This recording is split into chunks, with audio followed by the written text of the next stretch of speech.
Shalom, shalom, bien-aimés dans le Seigneur, que l'Éternel vous bénisse. J'ai un message puissant ce matin pour toi et cela se trouve dans le livre de Apocalypse 12 à partir du verset 12. Il est écrit ceci: c'est pourquoi réjouissez-vous, cieux, et vous qui habitez les cieux. Malheur à la terre et à la mer, car le diable est descendu vers vous, animé d'une grande colère, sachant qu'il a peu de temps. J'aime bien la version King James et je vais me faire le plaisir de traduire pour vous. Voilà ce qui est écrit. C'est pourquoi, cieux, réjouissez-vous, et vous qui habitez dans les cieux. Malheur aux habitants de la terre et de la mer, car le diable est descendu vers vous, animé d'une grande colère, sachant qu'il a peu de temps. Alléluia. Bien-aimés dans le Seigneur, c'est important de savoir qui nous sommes en Christ, mais surtout de mettre en évidence que le diable, qui a été rejeté par Dieu à cause de la désobéissance,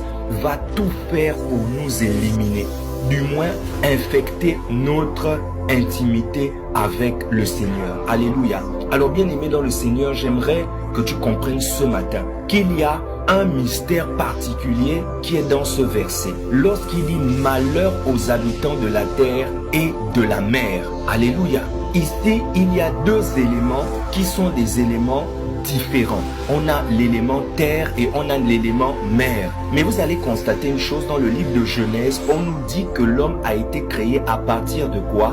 La boue, à partir de la poussière de la terre. Mais quand Dieu dit malheur à la terre, aux habitants de la terre et aux habitants de la mer, ça veut dire en fait que il y a un rapport. Donc autrement dit, il y a des habitants dans la mer. Alléluia. Mais cela n'est pas le sujet. Ce que je veux dire, c'est que nous qui avons été formés par la terre, descendants d'Adam, qui avons revêtu Christ aujourd'hui, nous devons être transformés. Nous devons être ces nouvelles créatures vigilantes qui regardent vers l'Éternel et qui s'arment avec la prière de déclaration prophétique. Prendre des décrets sur votre vie, prendre des décrets sur la vie de vos familles, afin que le diable ne puisse pas entrer dans votre famille et causer des dégâts. Alléluia. Vous n'êtes pas n'importe qui. L'Éternel a mis en vous son esprit, l'esprit de la divinité. Je crois qu'il vous fera grâce pendant cette journée. Je déclare et je prophétise que vos portes sont ouvertes, quelles que soient les œuvres flammées de l'ennemi, elles ne prévaudront point contre vous. Oui, au nom de Jésus-Christ de Nazareth, vous êtes bénis le matin, vous êtes bénis à midi, vous êtes bénis le soir. Alléluia.